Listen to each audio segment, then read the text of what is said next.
Welcome, guys and girls, to a little thing special.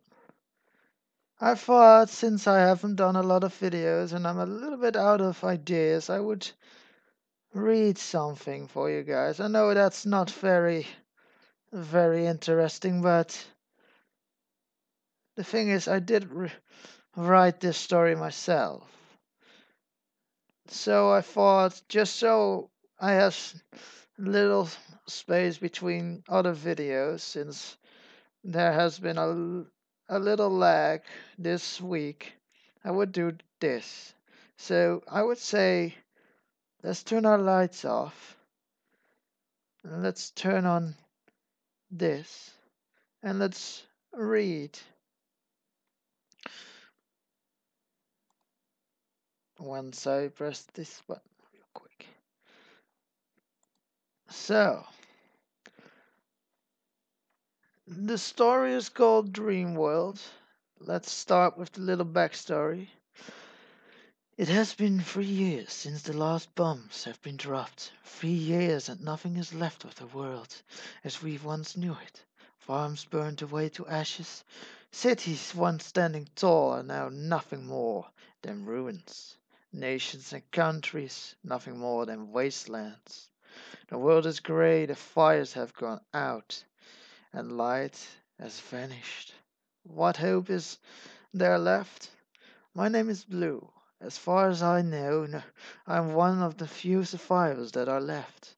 But why are we still here? What is there left for us to do? I'm dreaming whilst I walk between the ruins of what once was a hospital. I ain't fully alone. I still have my dog, Sapphira. She's all I got left of what I once called my home. Many times I return to my old home thinking of my family, even though I know they're in a better place. I still miss them by every step I take in this wasteland. All that I wish to find is an answer why I'm still here. Chapter 1: The Wasteful Reality. I haven't found any other survivors in months, but I ain't giving up. I don't know how long I can live like this. I don't have a home. I am always running around trying to find food and other useful supplies. Sapphira! What is it, girl? Did you find something? I follow Sapphira and hear somebody moaning softly. Start searching where the moaning is coming from and find a girl. She is lightly wounded and lost consciousness. I lift her up and try to find a place to set up a base for tonight. My head. Where am I? She says while sitting down next to the fire. I look up and say, I see you are finally awake. I reach out to give her a hand and say, my name is Blue and this is Sapphira. If it wasn't for her, you would still be laying under that pile of bricks. Thanks for helping me, she says. I couldn't just leave you under those bricks. I ask her, are you hungry? As I reach out to her with a piece of bread. I sure could use some food, she says. I give her the piece of bread. Here, have something to eat. Don't worry, it won't kill you. Thank you, she says. I told you my name, but what is your name? My name is Luciana, but you can call me Lucy. I reach out my hand again and shake her hand while saying, nice to meet you, Lucy. I ask her, were there any other survivors with you? Sadly, I have always been on my own, Lucy replies. I say, you are not the only one. As I pet Sapphira, I say, it has been only me and Sapphira as far as I know. But we could stick together, look around and say, there are enough supplies around here to keep us both alive. Sounds like a deal. And she gives me a hug. I blush, but enjoy it. It's already getting dark, I say. We should get some sleep before you move on, says Lucy. Sounds like a good plan, I say, as I slowly lay down on an old mattress. You can sleep on that mattress, I say to her whilst pointing at another mattress close to my own. Sleep well, Lucy, I say. You too, Lucy replies. Have a nice nap, I say to Sapphira while Lucy is petting her.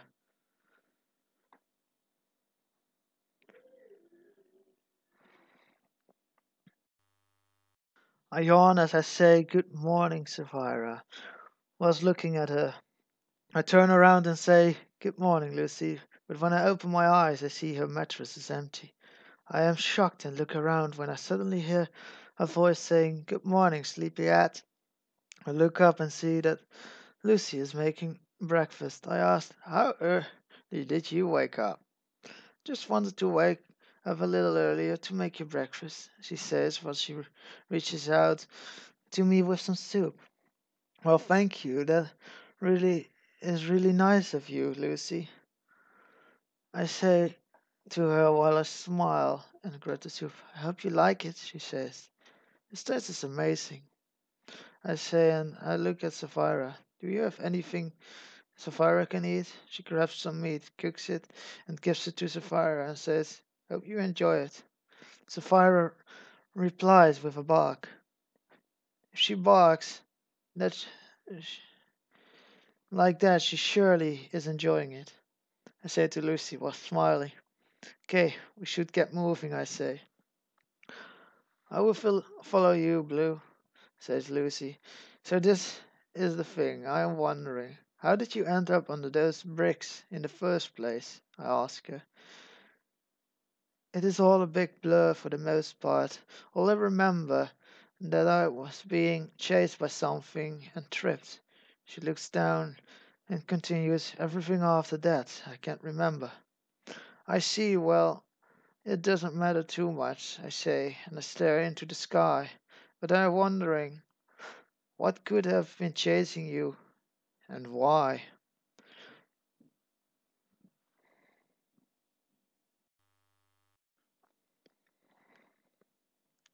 I look at her and continue.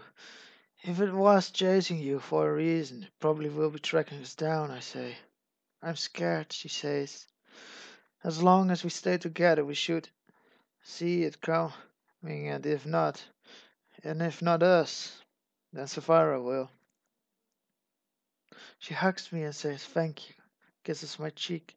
I blush but keep thinking of what was chasing her. Blue, says Lucy and continues, is there a reason why you have that bandage around your arm? Because you don't seem to be hurt or have been hurt on that spot. I sigh and tell Lucy why I wear it. The reason I wear it is because it's all I have left of my family, my home. I look down and continue. You're right that the spot I wear it ain't hurt, but if it's all that you have left of your past, it is something to hold on to. It's part of my past. I look to the ground. So it's a memory, asks Lucy. Yes, it is a memory. A memory of what once was my home. Even so, all I remember was that last day before everything changed. But you don't need to know what happened. And I look away from Lucy. Stop, says Lucy, as she stands in front of me and continues, Please tell me what happened. I sigh. Okay, I will tell you. But first, let's find some shelter because we are too much out in the open right now. We are an easy target right here. Lucy nods in agreement. Okay, this will do for a shelter, I say. Okay, now, tell me what happened back then, Blue, asked Lucy. I sigh again. It was a day like no other. Nice weather, cool breeze, a few clouds. Just couldn't be better. But then the alarms went off. They were dropping bombs. Out of nowhere, fire started to spread in the streets. It kept spreading. I, I watched my home burn. The voices, the screams. a breaking of parts of the house. I still can hear it when I try to sleep. Lucy stands up and sits next to me and says, "But was there nothing you could do?" I continue, "The house was burning. I saw them in front of the windows. My parents, my brother, my sisters. But I just stood there, powerless to help them. Although I did see a shadow moving away from what was my house. That day I swore to avenge my family, yet I never found out who or what the shadow was. I searched but never found anything. All I ever found was this bandage. It was from my younger sister. She always used to wear it when we were playing together." I start crying and say, "I miss them every day. I wasn't always the nicest, but I still loved my family, even when I didn't show it. I wipe away the tears and say, I swore to avenge them, but when I found this bandage, that it had a message attached to it. Dear Blue, I love you, even now that we know we probably won't survive this chaos. I want you to know that if you happen to find my bandage, I want you to take it with you. It would be of more use to you if you happen to survive any of this chaos.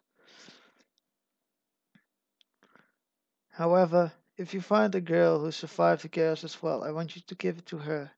I know I shouldn't mess with your love life, but it'd be better if you have someone other than yourself to talk to and that you can call family. We'll miss you. We'll always be with you. Loves and kisses, Lilith." When I first read it made me speechless. But she is right, I say. "Right about what?" asked Lucy. "You should have the bandage because she was right. I should have someone other than myself to talk to and call family." I reach out to Lucy and give her the bandage. "Please take it." She grabs the bandage and puts it around her arm. "I won't leave you, Blue. You're the only other person I know." She hugs me, cry happy tears, and say, "I won't leave you either, Lucy." "Well, we should get moving again," I say, while reaching out my hand to help Lucy get up. Lucy says, "We indeed should get some miles between us and the thing that was chasing me." I agree, and we start walking. To be continued.